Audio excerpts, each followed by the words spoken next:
اللہ کو راضی کرنا، یہ میری زندگی کے معراج، مطلوب، مقصود، اس کا راضی ہونا ہی زندگی۔ ورضوان من اللہ اکبر واللہ ورسولہ احق ان یرضوہ، اللہ کا راضی ہونا۔ عجلت الیک رب لترضی، موسیٰ علیہ السلام بھاگ کے آ رہے ہیں، یا اللہ میں اس لیے آیا ہوں کہ تو راضی ہو جائے۔ ساری دنیا کے انسانوں کی دوڑ کا مرکز صرف اللہ ہے۔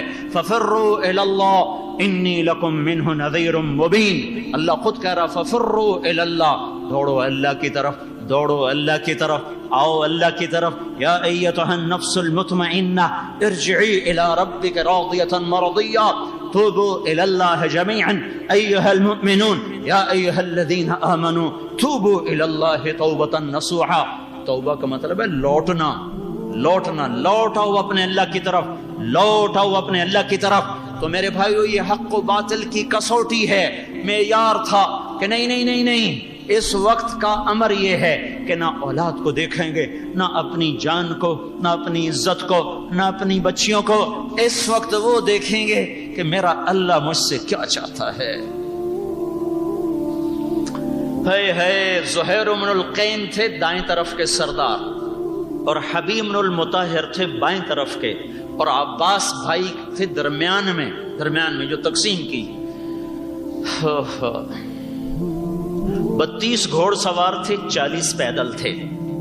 تو زہیر بن القین نے جب بالکل عین آخر میں بات تلواریں ٹکرانے لگی اور امام حسین کی نصیحت کارگر نہ ہوئی، تو انہوں نے اتمام حجت کے لیے یہ آگے بڑھے، کہنے گئے دیکھو اہل کوفہ، ابھی ہم ایک ملت ہیں، ایک امت ہیں، دین ایک ہے، کتاب ایک ہے۔ اگر ہمارے درمیان تلوار چل گئی تو تم غیر ملت ہوگے، ہم دوسری ملت ہوں گے، تمہارا دین اور ہوگا، ہمارا دین اور ہوگا، تمہیں قیامت میں کبھی اللہ کے نبی کی شفاعت نصیب نہ ہوگی۔ اگر تمہاری تلواریں آل رسول کے خون سے رنگین ہو گئیں تو یاد رکھنا تم کبھی بھی قیامت کے دن اللہ کے نبی کی شفاعت کو نہیں پا سکو گے۔ میں اپنی حجت تمام کر رہا ہوں۔ تو شمر نے کہا ان قریب تم سب موت کا پیالہ پینے والے ہو۔ تو زہیر نے ارشاد فرمایا اب الموت تخوفنی، اب الموت تخوفنی، ارے پاگل، احمق، بدو، تو مجھے موت سے ڈراتا ہے۔ برید بن حزیر فرمانے لگے اللہ کی قسم، نہ کبھی جوانی میں نافرمانی کی، نہ کبھی بڑھاپے میں نافرمانی کی، آج میں اللہ کا مشتاق ہوں۔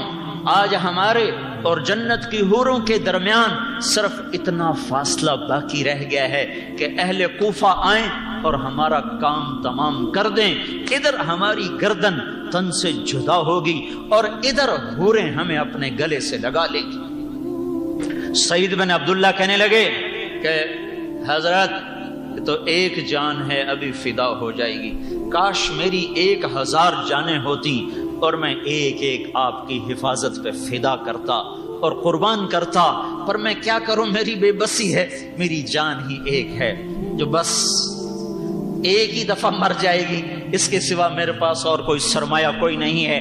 یہ سارے لوگ سر پھرے ہیں، یہ کیسے پاگل ہیں، موت کے منہ میں سر دے رہے، ایک بول سے اپنی زندگی کیوں نہیں بچاتے، یہ کیسے بے وقوف ہیں، یہ کیسے پاگل ہیں۔ ہاں، دنیا کے چاہنے والوں کی نظر میں یہ پاگل ہیں، اور آخرت کے چاہنے والوں کی نظر میں ان سے بڑا عقل مند کوئی نہیں ہے۔ دنیا کے پرستاروں کی نظر میں ان سے بڑا نادان کوئی نہیں، اور اللہ کے چاہنے والوں کی نظر میں ان سے بڑا دانا کوئی نہیں۔ یہ سب سے بڑے دانا ہیں، یہ سب سے بڑے عقل والے ہیں کہ انہوں نے سودا کر لیا، اپنے اللہ کو راضی کرنا اپنا مطلوب بنا لیا، جان کی بازی ہار گئے۔ جان کوئی بچ جائے گی کیا؟ ابن زیاد کی جان بچ گئی کیا؟ شمر زندہ رہا آج تک قیامت تک؟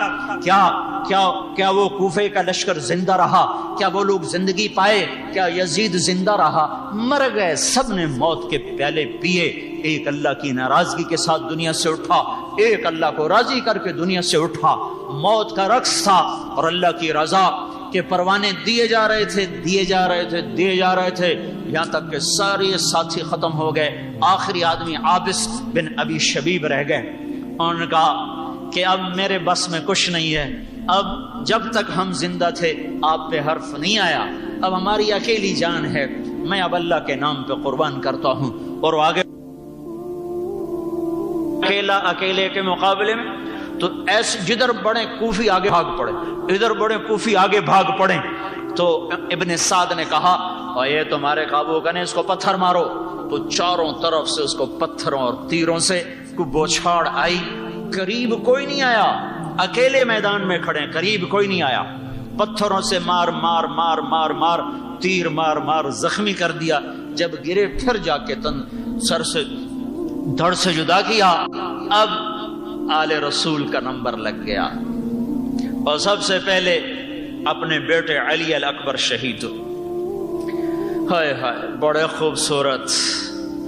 جب وہ گرے تو حضرت زینب رضی اللہ تعالیٰ عنہا خیمے سے باہر نکل آئی، روتی ہوئی۔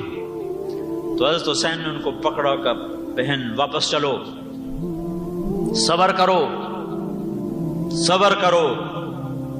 اور اپنے بیٹے کے سرانے کھڑے ہو کر فرمایا اس امت کا کیا حال ہوگا، اس قوم کا کیا حال ہوگا جن کے خلاف دعویٰ کرنے والا خود نبی ہوگا۔ اور ان کی لاش کو اٹھایا اور ایک طرف رکھا۔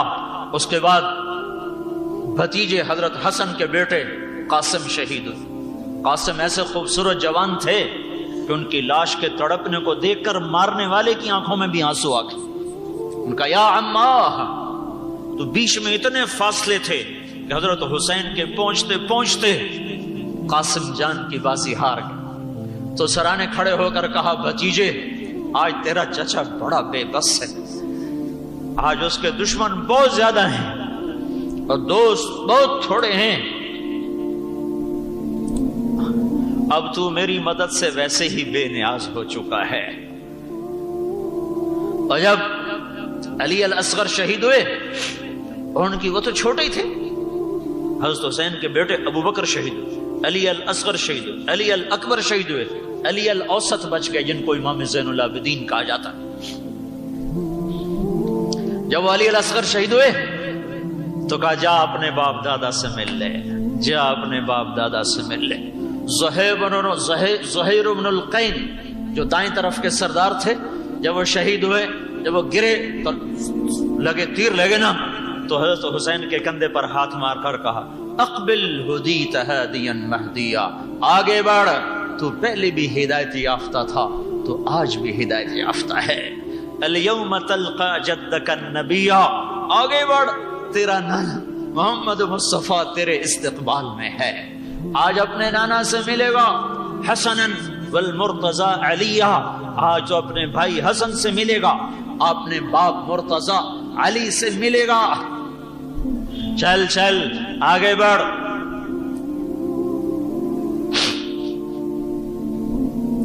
تو پھر بھائیوں کے لاشیں گرنے لگے، عباس گئے، جعفر گئے، محمد گئے، عثمان گئے، عبداللہ گئے، ابو بکر گئے، پھر عبداللہ ابن جعفر کے عون گئے، محمد گئے، پھر امام حسن کے قاسم گئے اور محمد گئے، ابو بکر گئے، پھر مسلم بن عقیل کے عبد الرحمن گئے، عبداللہ گئے۔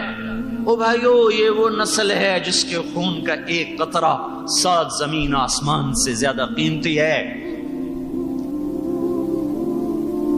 اس داستان کا سبق اے ہے، یہ حق کی داستان ہے، یہ ایک پیغام ہے، یہ صرف 10 دن کی یاد نہیں ہے، صرف جلسے جلوس کے لیے نہیں ہے۔ سارا دین رسمیں بن گیا نا، ربیع الاول آیا تو جلوس نکالے، محرم آیا تو جلوس نکالے، کوئی توبہ بھی کرنے والا ہے؟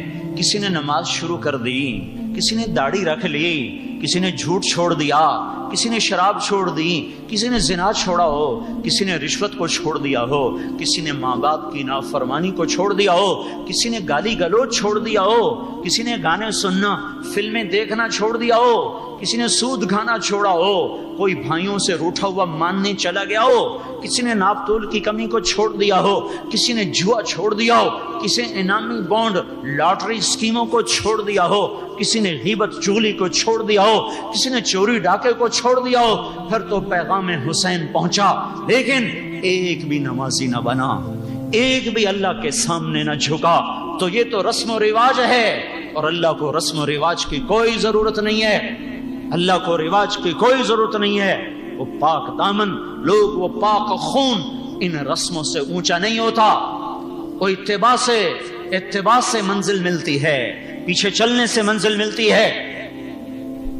کیا دن تھا وہ، زمین بھی رو رہی تھی، آسمان بھی رو رہا تھا، تھک ہار کے۔ جمعہ کا دن تھا، ظہر کی نماز پڑھی، جلوس نکل رہا ہے، ظہر کی نماز غائب، عصر کی نماز غائب۔ انہوں نے پیغام بھجوایا کہ ہمیں ظہر کی نماز پڑھنے دو۔ شمر نے آگے سے جواب دیا تمہاری نماز ہوتی نہیں۔ تو فرمایا اچھا ہماری نہیں ہوتی، اہل بیت ہماری نہیں ہوتی، اہل رسول تو بدبختو، ہماری تو فعل تو تمہیں نماز ملی۔ اور این مارکہ کارزار میں ظہر کی نماز شروع فرماتے، نماز نہیں چھوڑی، اور عصر سے پہلے شہید ہو گئے۔ سارے ساتھی کٹ مرے۔ ایک کوفی کہنے لگا میں نے ایسے دل والا زندگی میں کوئی نہیں دیکھا جس کے چاروں طرف اولاد کی لاشیں رقص کر رہی ہوں اور اس کا چہرہ سمندر کی طرح پرسکون۔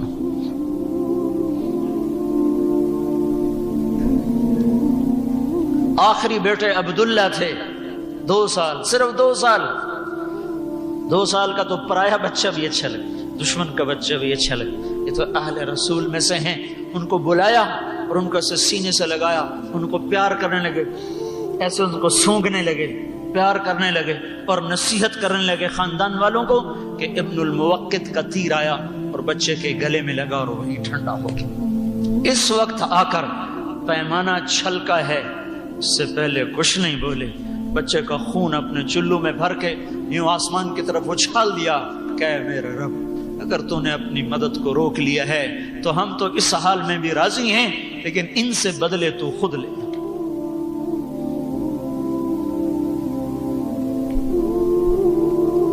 عدیدی جان زرع بن شریک تمیمی نے آ کے پہلے اس براہ راست وار کیا، الٹے کندھے پر وار کیا۔ پھر سنان بن انس نے آ کے نیزہ مارا جس سے زمین پر گرے، اور اس نے آ کے سر کاٹ دیا، اور خولہ بن یزید کو سر پکڑایا، سر نیزے پہ چڑھا دیا گیا۔ 72 کے 72 کے سر کاٹ کے نیزے پہ چڑھائے گئے، معصوم عبداللہ کا سر بھی چڑھا دیا گیا۔ پھر ان کا جنازہ ابن سعد نے نہیں پڑھا۔ 82 آدمی ان کے قتل ہوئے تھے، ان کا جنازہ پڑھا، ان کو دفن کیا، ان کی لاشوں کو چھوڑ کے چلے گئے۔ اگلے دن بنو اسد آئے اور انہوں نے ان سب کے جنازے پڑھے، ان کو دفن کیا۔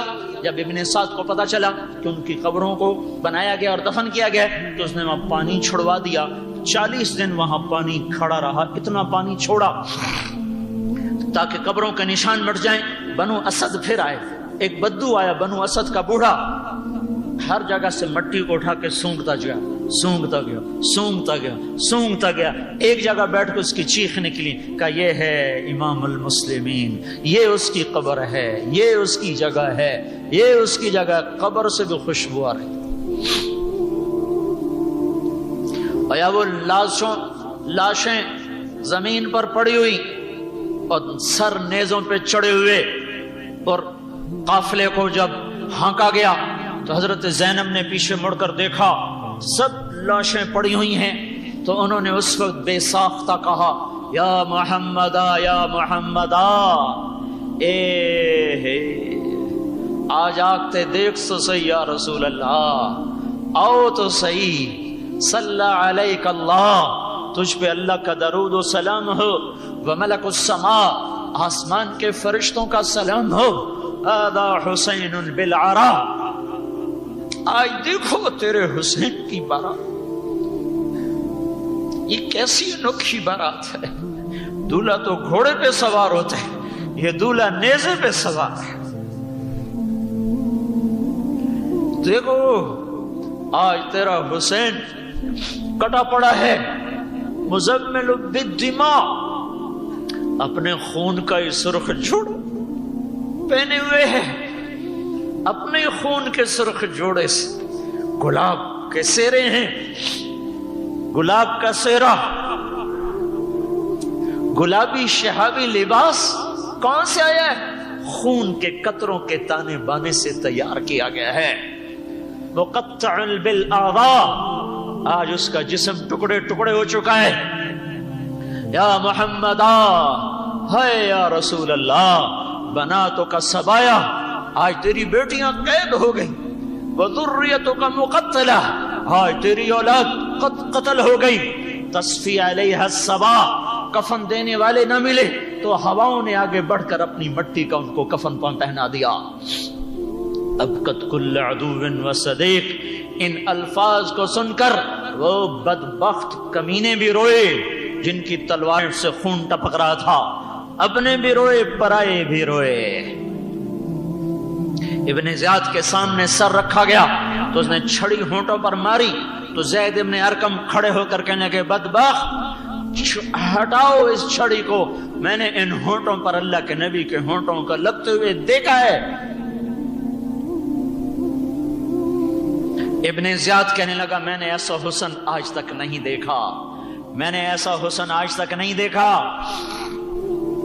پھر یہی سر یزید کے سامنے رکھا گیا تو یزید نے ہونٹوں پہ چھڑی ماری تو ابو برزہ اسلمی رضی اللہ تعالیٰ عنہ کھڑے ہو گئے، ان کا ظالم اس چھڑی کو ہٹا، میں نے یہاں اللہ کے نبی کے ہونٹوں کو لگتے ہوئے دیکھا ہے۔ تو میرے بھائیو، یہ ایک پیغام ہے، یہ کوئی کہانی نہیں ہے، داستان نہیں ہے، صرف آنسو بہانے کے لیے نہیں ہے، یہ زندگی کا سبق لینے کے لیے ہے کہ جو اللہ کی چاہت پہ قربان ہوں گے وہ کامیاب ہو جائیں گے۔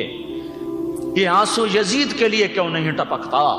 یہ ابن زیاد اور شمر کے لیے کیوں نہیں ٹپکتا؟ یہ حسین کے لیے کیوں ٹپکتا ہے؟ یہ عبداللہ کے لیے کیوں ٹپکتا ہے؟ یہ عباس اور عون کے لیے کیوں یہ آنسو بہتے ہیں؟ زینب کے نوحے نے پتھروں کو کیوں پگھلا دیا؟ کہ حق پہ مرنے والے ہمیشہ زندہ رہتے ہیں،